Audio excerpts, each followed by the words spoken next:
So, okay, in the price action series, we are now moving on to inverted hammers. You learned about hammers, they are basically bullish candles. The inverted hammers are bearish candles. They can be green, they can be red, you know.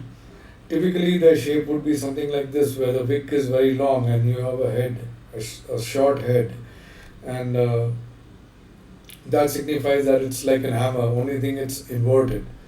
So this can be either, the body can be green or the body can be red. The what you got to look out for is that if these hammers occur when the market is in an uptrend, it means the trend is reversing. If they occur when the market is in a downtrend, it means that the downtrend is picking pace. Okay, and if they occur, maybe gathering pace, maybe a green inverted hammer in a downtrend may not be that bearish, but you have to always reconcile it with the volumes and then try, then have a look at it. And if they occur in a range, when the market is in a range, it doesn't mean much.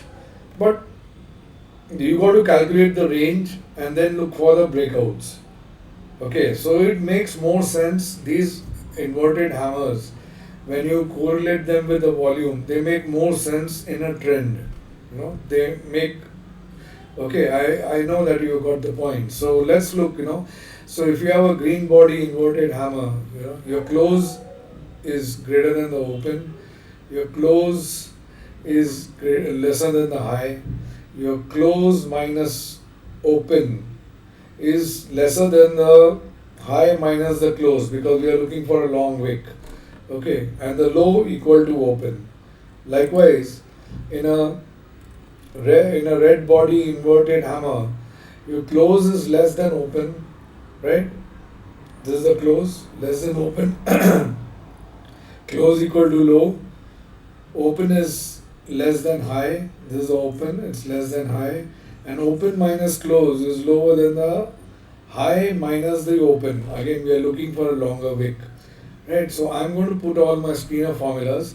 Let's go and check one screener over here. I've created the red, the red inverted hammer, red body inverted hammer over here.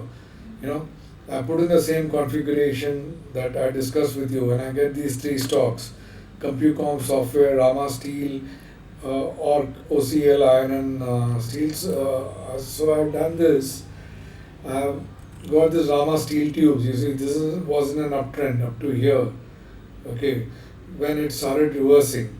So you got to keep checking for, if you own Rama steel tubes, then there's an alert for you to at least get out for the time being. Likewise, you can now, for as an exercise, you can always use it with other configurations, like for example 1 hour. If you want to see it in a live market, you can change the day configuration to 1 hour, right? And out here, you use the same formula, and then you will be able to see, you can apply the same principles. Is the 1 hour chart trending? And then why has this candle occurred? Then you will, like I taught you earlier, you always correlate with the volumes. If the volumes are substantial, then that means something is up, right? So basically, this is the green thing. I've not made a screener for that. I'm going to post all the formulas in YouTube, and you can cut and paste those formulas on your own and do your stuff. Okay, as an exercise, you can do it at home. So I'll close this video for now. I'll catch up. I'm running slightly tight these days, so I don't know when I'll make the next video, but I will get in touch when I do. Thanks. Bye.